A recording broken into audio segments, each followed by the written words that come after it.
إن الحمد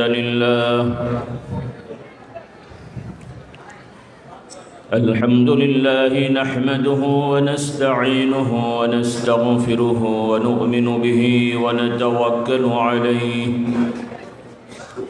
ونعوذ بالله من شرور أنفسنا ومن سيئات أعمالنا من يهده الله فلا مضل له ومن يضلله فلا هادي له وأشهد أن لا إله إلا الله وحده لا شريك له وأشهد أن محمدًا عبده ورسوله صلى الله عليه وعلى آله وأصحابه وبارك وسلم أما بعد فأعوذ بالله من الشيطان الرجيم بسم الله الرحمن الرحيم يوم لا ينفع مال ولا بنون إلا من أتى الله بقلب سليم আল্লাহ রাব্বুল আলামিনের শানে আমরা শুকরিয়া আদায় করছি, পড়ছি আলহামদুলিল্লাহ। আমরা সবাই জানি আল্লাহ রাব্বুল আলামিন মানুষ এবং জিন সম্প্রদায়কে আল্লাহ তাআলার ইবাদতের জন্য বানিয়েছেন। আল্লাহ তাআলার ইবাদত সকল হুকুমই পালন করা আল্লাহর ইবাদত। তবে বিশেষ করে মৌলিক একটা বিষয় আমভাবে আল্লাহ তাআলা বেশি বেশি করে আদায় করতে বলেছেন। কোরআনুল কারীমে নামাজ, রোজা, হজ, যাকাতের কথা আছে, কিন্তু বেশি নামাজ পড়ো, বেশি রোজা করো, বেশি হজ করো এভাবে বলা হয়নি।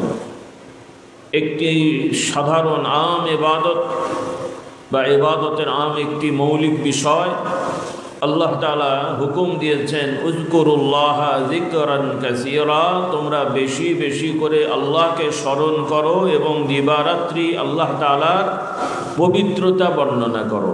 ওয়াসাব্বিহুহু বুকরাতান ওয়া আসীলা। তো আমার ভাইরা,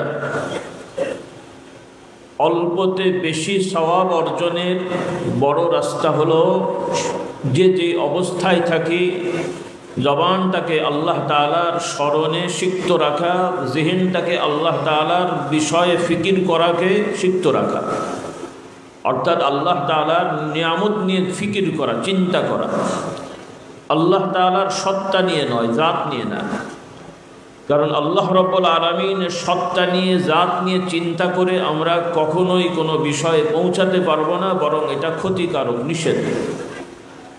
আল্লাহ তাআলার পরিচয় জানতে আল্লাহ তাআলা তার কালামে পাকে আল্লাহর নবীর মাধ্যমে যা যা জানিয়েছেন, বলেছেন, আমরা আমাদের ভাষায় আর ওই আরবির যা যা অনুবাদ হয় এতটুকুই সীমাবদ্ধ থাকবো। বলি আলহামদুলিল্লাহ। খুব ভালো করে খেয়াল করেন, সামনে আলোচনা হবে, কথা আসলে এই জন্য বলে দিই, কারণ শয়তান তো আর বসে থাকবে না। আমরা অলস হলেও শয়তান কিন্তু অলস না, শয়তানের খলিফা মুরিদরাও অলস না। শয়তান নিজেও খুব সচেতন, মানে তার দিক থেকে, এবং খুবই কর্মঠ। শয়তান সবসময় চাইবে আপনাকে আমাকে বিপদে ফেলতে। সরাসরি বিপদে ফেলতে না পারলেও আপনার আমার সামনে সুন্দর বিষয়কে উপস্থাপন করে ওর মাধ্যমে আমাদেরকে বিপদে ফেলবে। সরাসরি কাউকে বিষের বোতল দিলে আর লেখা থাকে বিষ, কেউ খাবে নাকি? কিন্তু রসগোল্লা দিলে, তাহলে শয়তান আপনার আমার সামনে বিষযুক্ত রসগোল্লা দেবে, যেটা শুনতে দেখতেও ভালো লাগবে, ঘ্রাণও বেশি হবে, আবার ক্যাম্পাস করবে খাঁটি ছানার সন্দেশ বা রসগোল্লা। তাহলে শয়তানের কথায় মুগ্ধ হয়ে বিষাক্ত মজাদার রসগোল্লা খেলে খুব খুশি তো আপনারা নাকি? তো ওই রকম শয়তান বিভিন্নভাবে ফাঁক পেতেছে। সকল নবী রাসূলগণ আল্লাহ তাআলার পরিচয় মানুষদের সামনে উন্মোচন করেছেন, শিখিয়েছেন, কিন্তু শয়তান আমাদেরকে একদিকে কাউকে ওয়াসওয়াসা দেয় আল্লাহ তাআলার অস্তিত্বকে অস্বীকার করতে, এরপরে যাদের জন্য এই হাতে কাজ হয় না, তাদেরকে তখন আল্লাহ তাআলার জাত বিষয়ক এমন এমন সব প্রশ্ন সৃষ্টি করে দেয়, সে তখন আল্লাহ তাআলার চেনার নামে, গবেষণার নামে বিভিন্ন চিন্তা করে, আল্লাহ এমন, আল্লাহ অমন, আল্লাহ তমন, শেষ পর্যন্ত আল্লাহকে সৃষ্টির সাথে তুলনা করে। নাউজুবিল্লাহ। তখন সে আল্লাহকে বিশ্বাস করলেও আল্লাহ তাআলাকে সৃষ্টির মতন ধারণা করে। বলুন নাউজুবিল্লাহ। এটাকে আরবিতে বলা হয় মুজাসসিম, মানে আল্লাহ তাআলাকে সৃষ্টি জগতের বা সৃষ্টির মতন আকৃতি প্রকৃতির মতন মনে করা, বা কেউ কেউ সরাসরি মানুষের মতোই মনে করে। নাউজুবিল্লাহ। আল্লাহ মানুষের মতন, বলুন নাউজুবিল্লাহ। এমন কথাও মুসলমান নামধারীদের মধ্যে আছে। তো আজকের এই মাহফিলে যেহেতু মাশাআল্লাহ আমরা মোটামুটি অনুভব করি, বিভিন্ন মাদ্রাসার আসাতিজা ইকরামরা এসে থাকেন মহব্বত করে, তলাবুল ইলমরা এসে থাকেন, এবং অন্যান্য বিভিন্ন ভাই, বিভিন্ন পেশাজীবী, বিভিন্ন ধরনের ভাই বোনেরা বা বোনেদের তো আসার সুযোগ নেই আমাদের, কথা প্রসঙ্গে বলে দিই, আপনারা দু একজন অনেক সময় ভুলে চলে আসেন অথবা আবেগে চলে আসেন, বা আপনারা নিয়ে আসেন, অনুরোধ থাকবে এটা করবেন না। কোনো মহিলাদেরকে এই আম মাহফিলে আপনারা আনবেন না। একান্ত ব্যক্তিগতভাবে আমাদের কোনো পীর মাশায়েখের সাথে কথা বলার দরকার হলে, প্রয়োজন হলে, তাও পর্দা মেনটেন করে। কি মেনটেন করে? পর্দা মেনটেন করে, মাহরামের সাথে, বাবা, চাচা, স্বামী, ভাই, এই ধরনের যারা আছেন মাহরাম। কিন্তু যাদের সাথে বিবাহ শাদী বৈধ, পর্দা করা ফরজ, এই ধরনের পুরুষদের সাথে কোনো নারী যাতে না আসে, আপনারাও এরকম কোনো নারীদেরকে দরবারে নিয়ে আসবেন না, যত তদবিরের দরকার হোক। খুব সতর্ক করে দিই, কারণ ইদানিং অনেক ভাইয়েরাও চলে আসেন, অনেক মা বোনরাও সাধারণ পোশাক পরে চলে আসেন তদবিরের জন্যে, এবং এত তো মেনটেন করা কঠিন হয়ে যায়, যেহেতু এখানে মাদ্রাসা আছে, উন্মুক্ত ফাঁকা জায়গা। আল্লাহ তাআলা আমাদের হেদায়েত দান করুন। তো আমি বলতে চাই ভাই বোন ভাইদেরকে, আল্লাহ তাআলা সম্পর্কে আমরা কোরআনুল কারীমে আল্লাহ তাআলা যা বলেছেন, কোরআন কোন ভাষায় নাজিল হয়েছে? আরবি ভাষায়। তবে এই আরবি প্রচলিত বর্তমান আরবি না।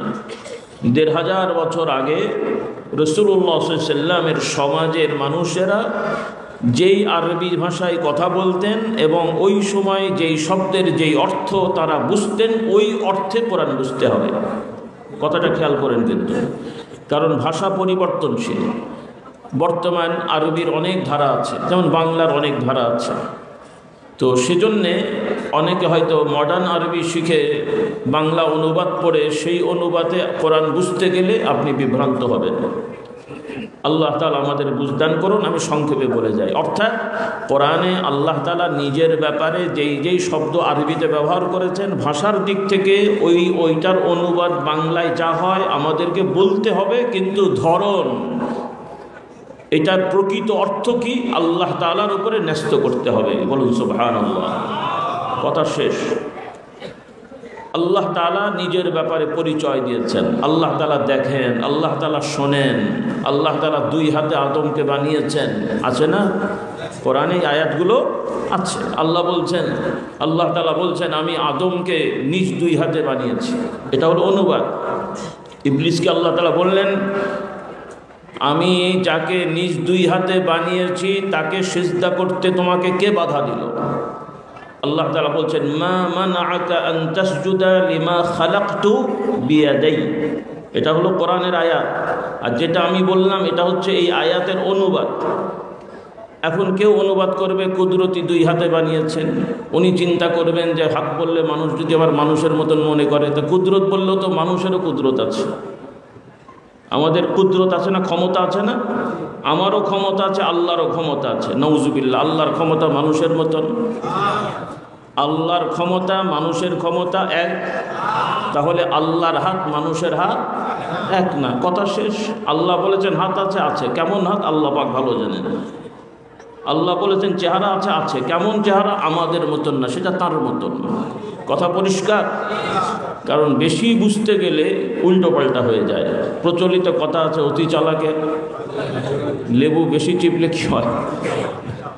আমরা বেশি বুঝতে দিই। এগুলো একটা সময় দার্শনিকেরা মুসলমানদেরকে খোঁচাতো, তোমাদের আল্লাহ এরকম, তোমাদের আল্লাহ ওরকম ওরকম।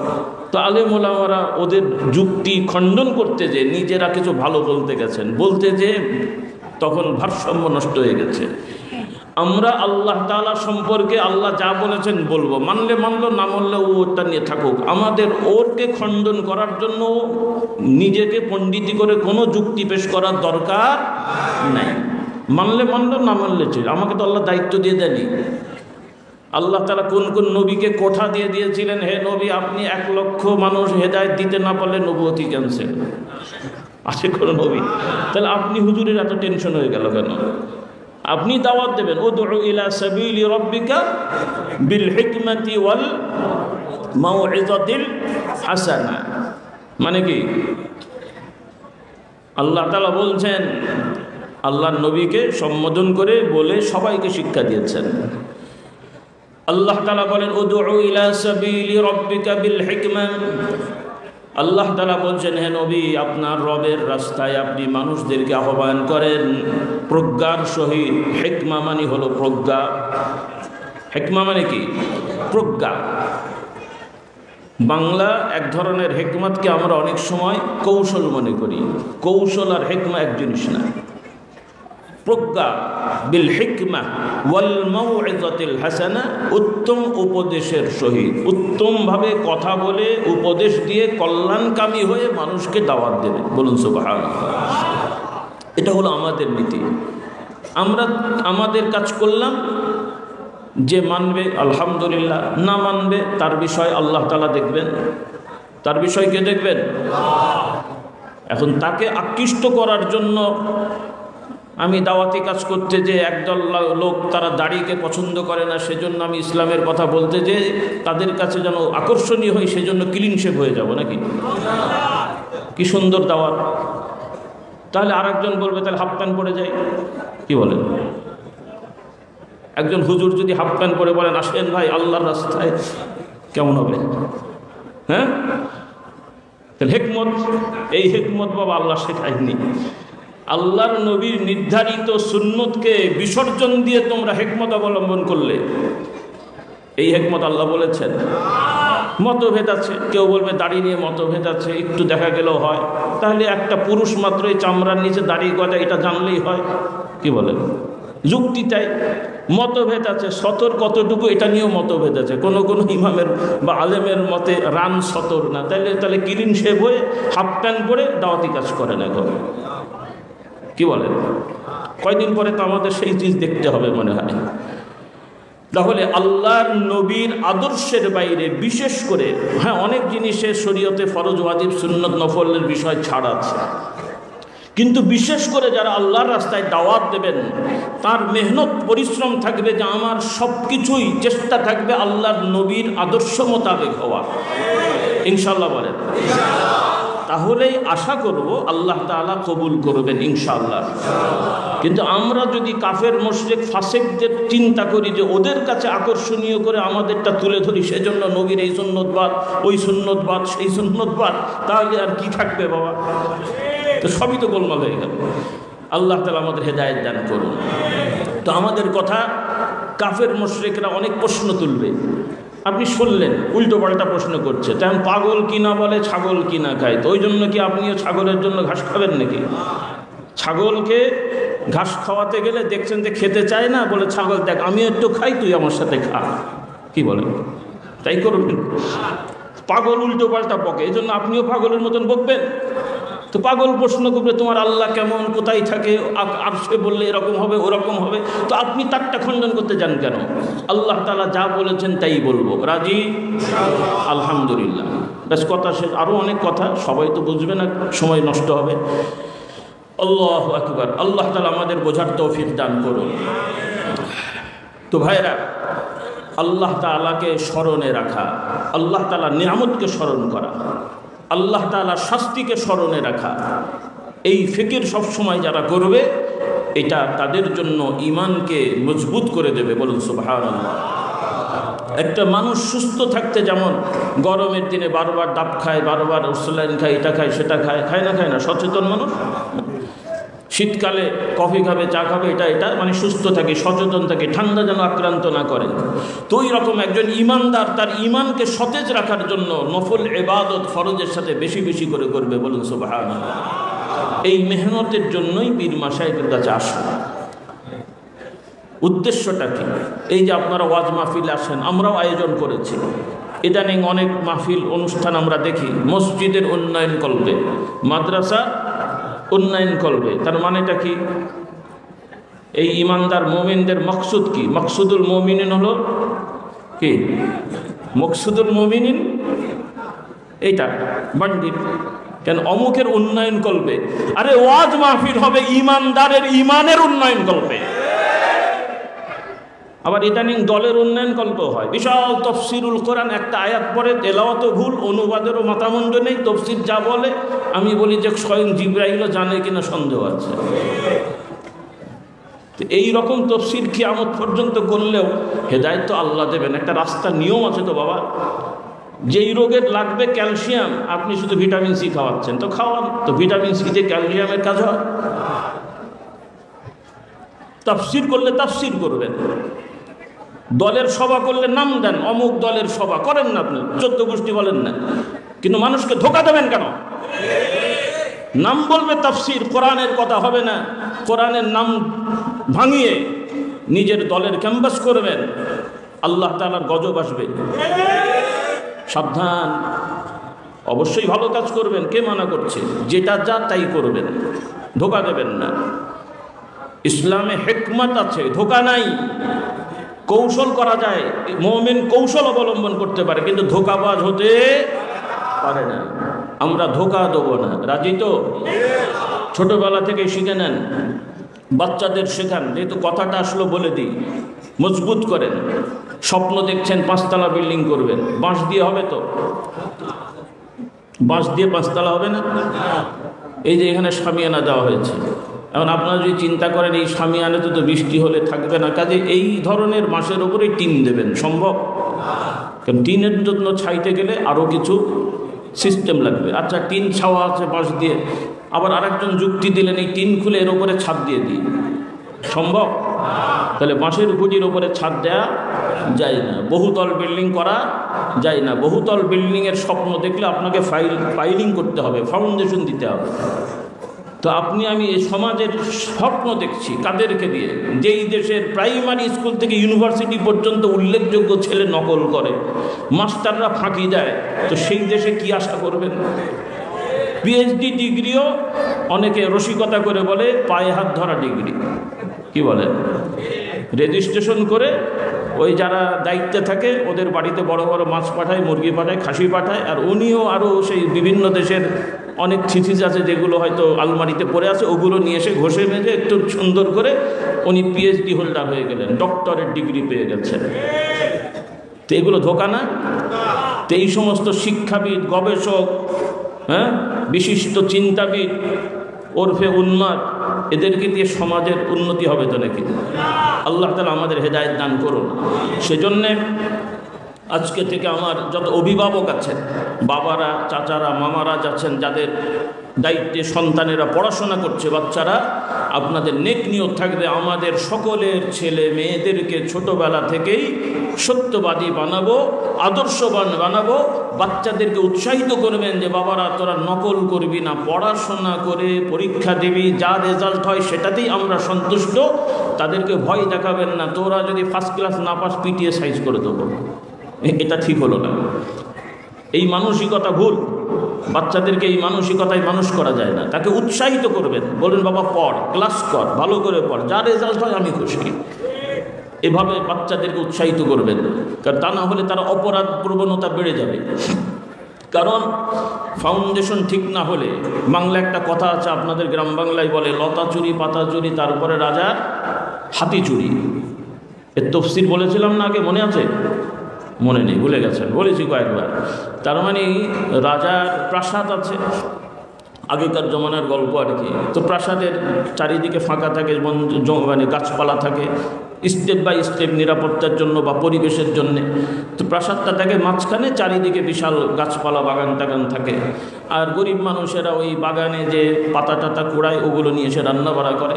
তো ওই রকম পাতা কুড়ানো লোকেরা আস্তে আস্তে ঝাঁট দেয়, ঝাঁট দিতে দিতে আস্তে আস্তে ওই রাজার প্রাসাদের কাছে গেছে। যে দেখছে যে দরজাটা খোলা আছে, ওই দিন খোলা ছিল আর কি, তাকিয়ে দেখে যে ভিতরে অনেকগুলো হাতি টাতি আছে। তো লোভ লেগেছে। তো এখন এমনি পাতা চুরি করছিল, আর আজকে সুযোগ পেয়ে দরজা খোলা ছিল, হাতি চুরি করে নিয়ে চলে গেছে। হ্যাঁ, অর্থাৎ ছোট অপরাধ থেকে আস্তে আস্তে কি হয়, বড় বড় অপরাধী হয়। যেমন আপনাদের দেশের সিস্টেম অনুযায়ী ছ্যাঁচড়া চোর ধরে নিয়ে যে থানায় রাখা হয়, তারপরে প্রমোশন হয়ে ডাকাত হয়ে চলে আসে। মাইন্ড করেন না আপনারা, হ্যাঁ, কারণ অপরাধের শাস্তি ঠিক মতো নেই। কারণ আপনাদের গতানুগতিক যে শাস্তির নিয়ম, এতে করে অপরাধ নির্মূল হবে না। অপরাধ যদি নির্মূল করতে হয়, সবার আগে শিক্ষা আদর্শকে ইস্টাবলিশ করতে হবে। এর সাথে আল্লাহ তাআলা যেই অপরাধের যে শাস্তি দিয়েছেন, এই শাস্তি যদি না দেওয়া হয়, মানুষের মধ্যে অপরাধ সম্পর্কে ভয় ভীতি আসবে না। আর অপরাধ সম্পর্কে মানুষ দুটো কারণে বিরত থাকে। একটা হলো আল্লাহর ভয়, আর একটা হলো শাস্তির ভয়। ইমানদারেরা আল্লাহর ভয়ে অপরাধ থেকে মুক্ত থাকে। বলুন সুবহানাল্লাহ। এই যে আমরা ইনশাল্লাহ আগামীতে কয়দিন পরে তো রোজা রাখবেন, তো আপনাদের জন্য বাংলাদেশ গভর্নমেন্ট বর্তমান যারা আছে, তারা বিশেষ বাহিনী আপনাদের ঘরে মোতায়েন করবে, যেন আপনারা না খান। কি বলেন? হ্যাঁ, সিসি ক্যামেরা লাগাবে না, প্রত্যেকের সাথে সেন্সার লাগানো হবে, মুখে দুই দিকে দুই গালে দুটা সেন্সার লাগানো হবে। আপনি খেলেই গোয়েন্দা রিপোর্ট হয়ে যাবে যে আপনি খেয়েছেন, কাজে আপনাকে ধরা হবে। কি তাই তো না? কেউ খাবে, যে লোক নামাজ পড়ে না, রোজা রেখেছে, আমার জানার মতে সেও কিন্তু খাবে না। বলি আলহামদুলিল্লাহ, আলহামদুলিল্লাহ বলে। এটাই তো ঈমান, যে আমি বিশ্বাস করি কেউ না দেখলেও কে দেখছেন। তো এটা মনে হয় শুধু রমজান মাসে, রমজানের চাঁদ উঠলে আল্লাহ দেখে, আর অন্য সময় দেখে না। ওই জন্য তাও আবার কেমন ফেরেশতা দেখেন, না খেয়ে আছে ঠিকই, কিন্তু ইফতার করছে সুদের টাকায়। তখন ঈমান কোথায় গেল? তাহলে এই যে না খেয়েছিলেন, কার হুকুম মানলেন? তাহলে এখন সুদ খেলেন, এই কেমন ঈমান হলো বাবা? তাহলে কাকে কি দেখাচ্ছি আমরা? তার মানে ইসলাম বোঝেননি। আপনারা চিন্তা করছেন একটু না খেয়ে থাকলাম, মসজিদে যে একটু কপাল ঠুকলাম, বড় একটা জামা গায়ে দিলাম, ফেরেশতারা গাড়ি করে জান্নাতে নিয়ে চলে যাবে। এই ইসলাম আল্লাহ দেয় নাই, এগুলো আপনাদের মেড ইন বাংলাদেশের ইসলাম। তাও আবার জিঞ্জিরার কি, তাও আবার জিঞ্জিরার, মানে সেটাও নকল হয়ে গেছে। বাংলাদেশের ইসলামও নকল হয়ে গেছে, নিজেরাও বানাতে পারেন নাই। বাংলাদেশের ইসলাম যে হবে না, মুহাম্মদুর রাসূলুল্লাহর ইসলাম লাগবে। মুহাম্মদুর রাসূলুল্লাহর ইসলাম হলো আমরা সর্ব জায়গায় হারামকে পরিত্যাগ করব। রাজি আছি ইনশাআল্লাহ? আল্লাহ তাআলা আমাদেরকে তৌফিক দান করুন। সেজন্যে সমাজ থেকে অপরাধ নির্মূল করতে হলে আল্লাহ তাআলার দ্বীনের শিক্ষা সবার আগে প্রচার প্রসার করতে হবে। হেদায়েত আল্লাহ তাআলা দেবেন, এবং শিক্ষাটাও শিক্ষার মতন দিতে হবে। আমরা যেভাবে শুরু করে দিয়েছি বা করছি, এটাও আলহামদুলিল্লাহ চেষ্টা হচ্ছে, ভালো হচ্ছে। তবে আমার কাছে মনে হচ্ছে যে আমরা হক আদায় করছি না, বা হচ্ছে না আমাদের দ্বারা হক আদায়। আল্লাহ তাআলা আমাদেরকে হক আদায় করার তৌফিক দান করুন। বলুন আল্লাহুম্মা আমিন। তো আমার ভাইরা, সদা সর্বদা আল্লাহকে স্মরণ করা, নামাজ তো নামাজ, রোজা তো রোজা, এগুলো তো জানা কথা। এরপরে ব্যক্তিগত জিকির, সেটাও আলহামদুলিল্লাহ অনেকে হয় করেন অথবা এটাকে স্বীকার করেন। কিন্তু আমাদের যেটা ত্রুটি হচ্ছে যে আমরা আসলে ব্যক্তিগত জিকির আজকারে আমরা অনেকটাই গাফেল হয়ে গেছি। সাধারণ মানুষরাও গাফেল হয়ে যাচ্ছি, যারা আমরা নিজেদেরকে আলেম ওলামা পরিচয় দিচ্ছি, আমরাও অনেকটা গাফেল হয়ে যাচ্ছি। আমার অনুরোধ, আসুন আমরা এই গাফলতি থেকে একটু বের হয়ে আসি। আল্লাহ তাআলা আমাদেরকে তৌফিক দান করুন। প্রত্যেকটা ইবাদতের আলাদা আলাদা মেজাজ আছে, আলাদা আলাদা বৈশিষ্ট্য আছে, আলাদা আলাদা উপকারিতা আছে। এই জন্য ইবাদতকে ভাগ করে নেবেন। রাসূলুল্লাহ সাল্লাল্লাহু আলাইহি সাল্লাম ব্যস্ত ছিলেন নাকি কর্ম ছিল না? রাসূলুল্লাহ সাল্লাল্লাহু আলাইহি সাল্লামের ব্যস্ততা ছিল না? ছিল না। আমাদের মতন ব্যস্ততা না, তার থেকে বেশি। হ্যাঁ, আমরা হুজুরদের ব্যস্ততা কি হয় ইমামতি, অথবা ইমামতির সাথে মাদ্রাসায় পড়ানো, এর সাথে হয়তো ওয়াজ করা, তাও আবার ক্লাস ফাঁকি দিয়ে রাতের বেলা ওয়াজ করা। কি বলেন, সুন্দর দিনের কাজ হচ্ছে না? আল্লাহ আমাদের হেদায়েত দান করুন। রাগ করবেন না, আপনি চাকরি করছেন, ক্লাস করবেন, ওইটা আপনার ফরজ ইবাদত। যদি আপনি কোনো কারণে ক্লাস না করেন, আরেকজনকে দায়িত্ব দিতে হবে, এবং সেই ক্লাসের ওই বেতনটা যে ক্লাস করে তাকে দেবেন, কিন্তু ওই বেতনটা অনুমতি না নিলে, ছুটি না নিলে আপনার জন্য ওইটা হালাল হবে না। কেন বললাম যে আমরা দিনের দাওয়াতি কাজ করতে যে, কারণ ওয়াজ মাহফিল মানেই রাত হবে, আর রাতের বেলা ওয়াজ করে এসে অনেক সময় শারীরিক অসুস্থতা বা সুযোগ থাকে না, 2-4টা ক্লাস ফাঁকি হয়, আর ওইটার কোনো আমরা কাফারা করলাম না, তাহলে আমাদের মধ্যে হারাম সন্দেহজনক না, নির্ঘাত হারাম। সন্দেহ না, সন্দেহ মানে কি যেটা হালাল হতে পারে হারাম হতে পারে। আমি ক্লাস করলাম না, বেতন নিলাম, অথরিটি আমাকে ছুটি দেয়নি, এখানে কোনো সন্দেহের অবকাশ আছে? আল্লাহ আমাদের হেদায়েত দান করুন। আবার ওয়াজের নামেও যা রাতের বেলা বকেছি, তাও ওয়াজ না। মানুষ আমাকে দাওয়াত দিয়েছে ওয়াজ করার জন্যে, হাদিয়াও দিয়েছে ওয়াজ করার কারণে, কিন্তু আমি ওয়াজ করিনি, সেটাও কি হয়েছে? রাগ করলেন? বাড়াবাড়ি হচ্ছে মনে হয়, মনে হচ্ছে বাড়াবাড়ি অনেকের কাছে। আল্লাহ আমাদের হেদায়েত দান করুন। কারণ আমরা ওই সমস্ত বকি কেন? আমার প্রতি আকৃষ্ট হোক, আমার দাওয়াত বাড়ুক, আমি ভাইরাল হই। ওই ভাইরাল হতে যে ভাইরাস হয়ে গেছে এখন, ভাইরাল হতে এখন কি ভাইরাস হয়ে গেছে। ও একটা করোনা ভাইরাসের থেকেও বড় বড় ভাইরাস। এখন এমন এমন ভাইরাস বক্তা যে ওনার ওয়াজ শুনলে হেদায়েত হওয়া তো দূরের কথা, ও বেচারা যে ইমান নিয়ে মাহফিলে গেছিল ওই ইমানটুকুও বরবাদ হয়ে যায়। কার শানে কি বলতে হয় খবর নেই, আল্লাহর শানে উল্টো পাল্টা বলে, নবীর শানে উল্টো পাল্টা বলে। আল্লাহ আমাদের সবাইকে হেদায়েত দান করুন। আপনারা যদি জানতে পারেন দেশি মুরগির বদলে পাকিস্তানি মুরগি দিয়েছে, ও রাজাকার বলে পিটাবেন না? কথা মার্কা মারা দলের লোক হলে দেশি মুরগি কিনেছেন, কিন্তু দিয়েছে পাকিস্তানি কক মুরগি। আবার লোকও হচ্ছে, গ্রাহক হচ্ছে মার্কা মারা দলের লোক, তো রাজাকার বলে পিটিয়ে সাইজ করে দেবে। কি বলে? কিন্তু ওয়াজকারী বক্তা সাহেবেরা ওয়াজের নামে যে শয়তানি কথা বললো, ওইটার ব্যাপারে তো আপনাদের কোনো অনুভূতি নাই, ভয় নাই। আমি বলছি না মারতে হবে, তবে বয়কট করতে হবে। কি করতে হবে? বয়কট। আমি বলি না, এই দরবারের যিনি যার দ্বারা প্রতিষ্ঠিত, এগুলো তার পরিকল্পিতভাবে কোনো দরবার প্রতিষ্ঠা হয় না, আল্লাহ তাআলা দয়া করে করে দেন, বলি আলহামদুলিল্লাহ। ফুরফুরা পীর আমার পর্দাদা হুজুর মুজাদ্দিদ জামান রহমতুল্লাহ আলাইহি, তার স্পষ্ট বাক্য হলো, যেই ওয়াজ মাহফিলে বক্তা সাহেব মানুষকে আকর্ষণ, আমি সংক্ষেপে সামারি বলছি আর কি, কারণ ওইটা বলতে গেলে সময় লাগবে।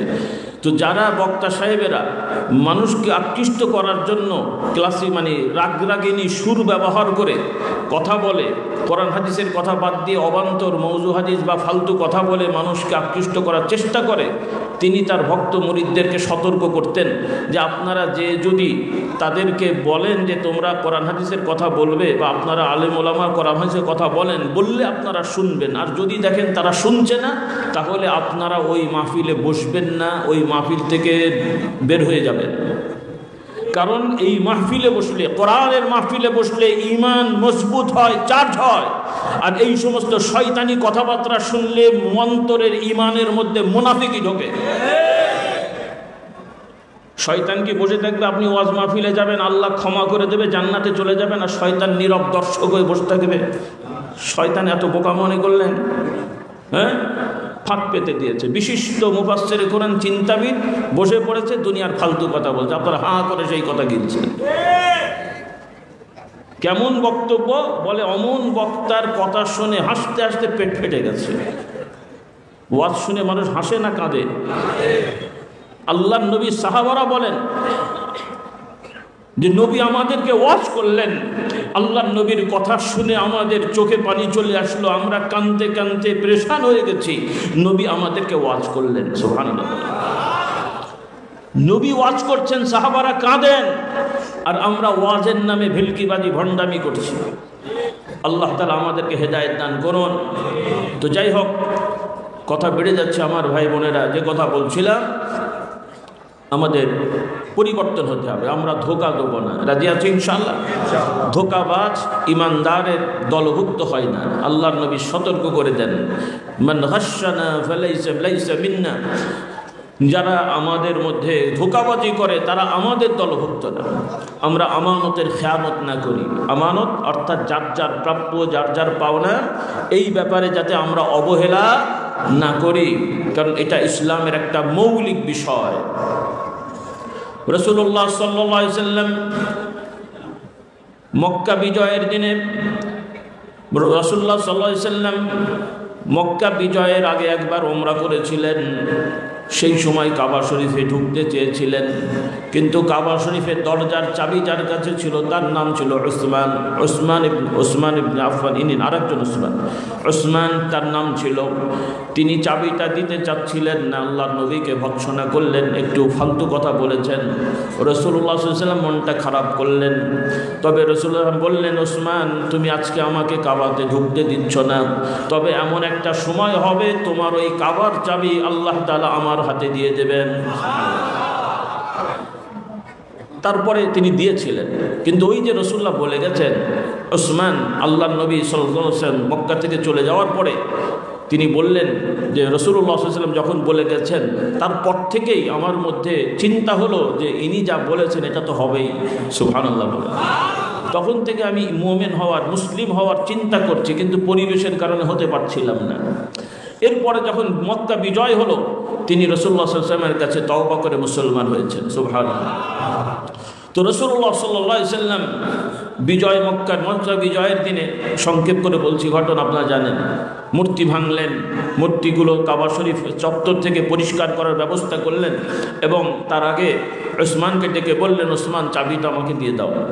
তিনি সরাসরি দিয়ে দিলেন। এর মধ্যে ওহী নাজিল হলো। রাসূলুল্লাহ সাল্লাল্লাহু আলাইহি ওয়াসাল্লাম আবার উসমানকে ডেকে বললেন, এসো, তুমি চাবিটা দিয়েছো, আমি আবার তোমাকে চাবিটা দিয়ে দিলাম। সুবহানাল্লাহ। তখন ঈমান এনেছেন, উসমান তখন ঈমান এনেছেন রাদিয়াল্লাহু তাআলা আনহু। এবং রাসূলুল্লাহ সাল্লাল্লাহু আলাইহি ওয়াসাল্লাম বললেন, উসমান আমি এই চাবি তোমাকে দিচ্ছি, আজ থেকে কিয়ামত পর্যন্ত তোমার বংশে এই চাবি থাকবে, তবে কেউ যদি তোমার বংশ থেকে এই চাবি ছিনিয়ে নেয় তাহলে সে হবে জালেম। রাসূলুল্লাহ দিলেন। তো আল্লাহ তাআলা এই দেখেন, একটি ঘটনা দিয়ে পৃথিবীর কিয়ামত পর্যন্ত সকল মানব জাতিকে আমাদেরকে শিক্ষা দিলেন। আল্লাহ তাআলা বললেন, ইন্নাল্লাহা ইয়া'মুরুকুম আন তু'আদ্দুল আমানাতি ইলা আহলিহা ওয়া ইযা হাকামতুম বাইনান নাসি আন তাহকুমু বিল আদল। আল্লাহ তাআলা বলেন, তিনি তোমাদেরকে এই লক্ষ্যে হুকুম দেন, নির্দেশ দেন যে যার যার প্রাপ্য, যার যার পাওনা তোমরা তার কাছে পৌঁছিয়ে দেবে। আর মানুষের মধ্যে বিচার সালিশ করার যখন দায়িত্ব পাবে তখন তোমরা ন্যায় বিচার করবে। আমানত যার যার তার কাছে পৌঁছে দেবে, আর বিচার সালিশ ইমানদার করবে। কি বিচার? কথা বলছে না। কি বিচার? ন্যায় বিচার। যে যতটুকু অপরাধ করেছে অথরিটি তাকে ততটুকু শাস্তি দেবেন।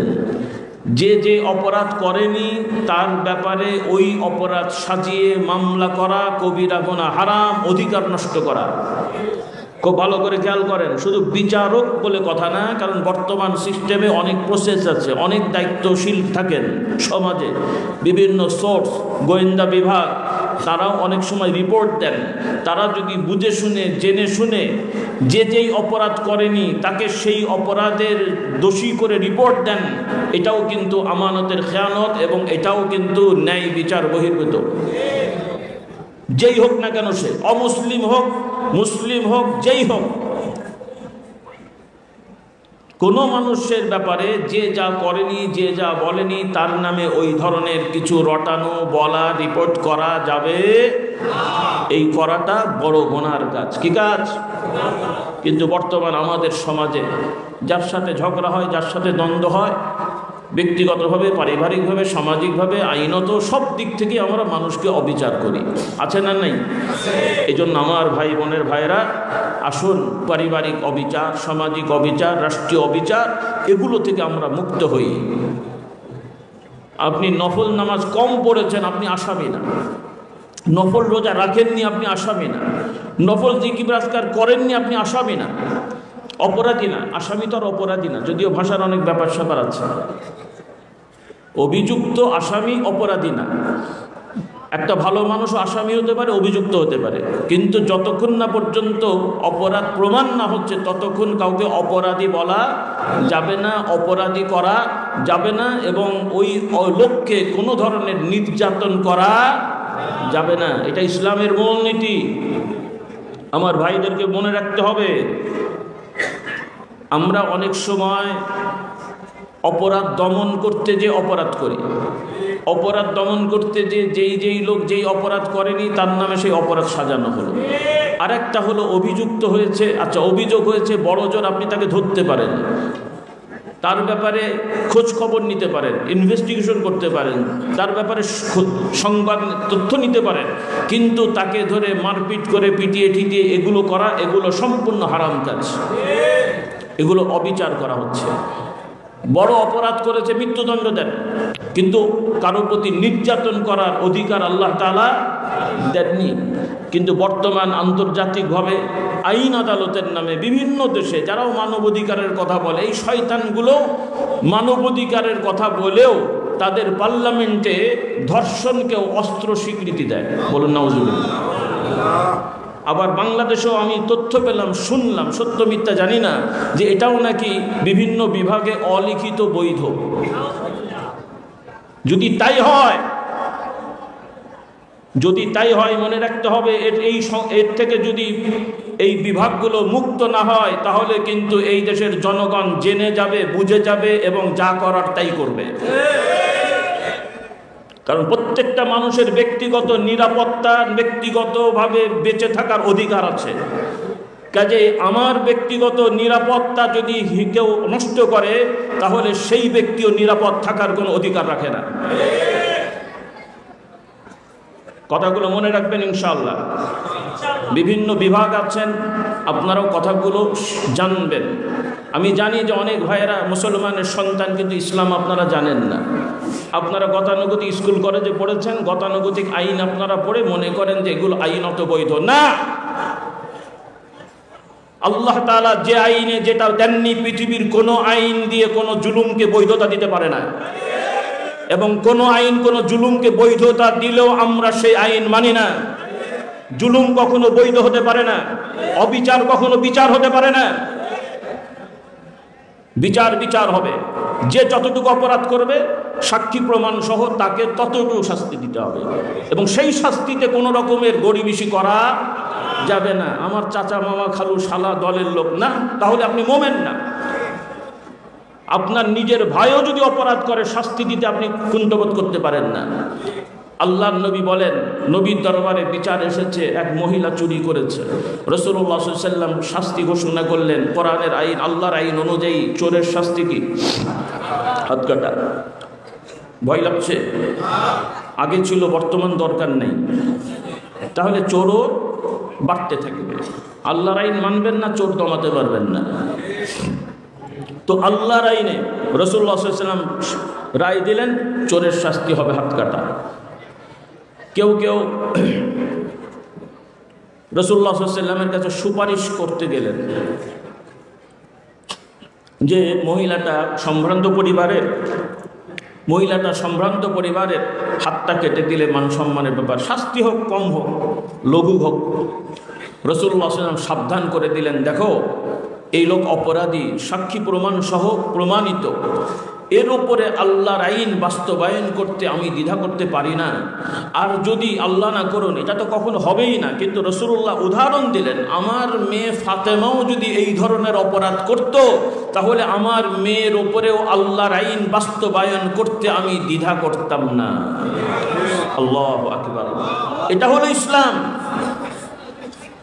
আমরা মুমিন মুসলমান, আমরা যারা যে দায়িত্বে আছি, আমরা যেই দায়িত্বে আছি সেই দায়িত্ব আমানতদারিতার সহিত আমরা পালন করব। এখানে কোনো ধরনের আত্মীয়তা, স্বজনপ্রীতি, দলীয়করণ, কোনো ধরনের আইন বহির্ভূত, নিয়ম বহির্ভূত, আল্লাহর আইনে, কার আইনে? আল্লাহর আইনে আইন বহির্ভূত কোনো কিছু আমরা করব না। এটা হলো তাকওয়া, এটা হলো ঈমান, এটা হলো ইসলাম। এটা হলো আমানত। এই আমানতদারিতা যত সময় আমাদের বেশিরভাগ মেজরিটি দায়িত্বশীলদের মধ্যে না আসবে রে বাবা, ততদিন শান্তির চিন্তা করা, স্বপ্ন দেখা, দুঃস্বপ্ন ছাড়ার কিছু না। আল্লাহ তাআলা আমাদের সবাইকে হেদায়েত দান করুন, হেদায়েত দান করুন। আর আফসোস লাগে, আপনি তো বিচার করবেন, আপনি তো সেই কষ্ট করেনি, আপনি পিটাচ্ছেন, একটা ভালো মানুষকে পিটাচ্ছেন, চোরকে পিটান। হাই রে মুশকিল কথার কথা বলছি যে আপনি একটা মানুষকে পিটাতে, ভালো মানুষকে পিটাতেও খাটনি আছে না? তা আপনি চোরকে পিটান, আপনি রায় দিচ্ছেন একটা ভালো মানে অপরাধ করেনি তার বিরুদ্ধে রায় দিচ্ছেন। আচ্ছা, আপনি যদি অপরাধীর বিরুদ্ধে রায় দেন, সেটা সমস্যাটা কোথায়? বিচার করতে যে পয়সা খেয়ে আপনি আরেকজনের পক্ষে দিচ্ছেন। আচ্ছা, পয়সা খেয়ে আপনি ন্যায় বিচারটা করেন, তাও তো একটা কথা হতো। পয়সা আপনি জালেমের থেকে না খেয়ে যে লোকটা জুলুম করে নাই তার থেকে খেলেও তাও তো সেটাও হারাম, নাউজুবিল্লাহ। আপনারা আবার বলেন, এখন এই কথা প্রসঙ্গে বলতে হয় আর কি। যেমন আগে একজন বলেছিল চুরি করলে একটু কম করেন, কি বলেন? তখন আমাকে বলতে হচ্ছে যে পয়সা যেহেতু খাবেনি বাবা, তো যে অপরাধ করেনি তার থেকে খান, যার অধিকার আছে তার থেকে খান। হ্যাঁ, আল্লাহ আমাদের হেদায়েত দান করুন।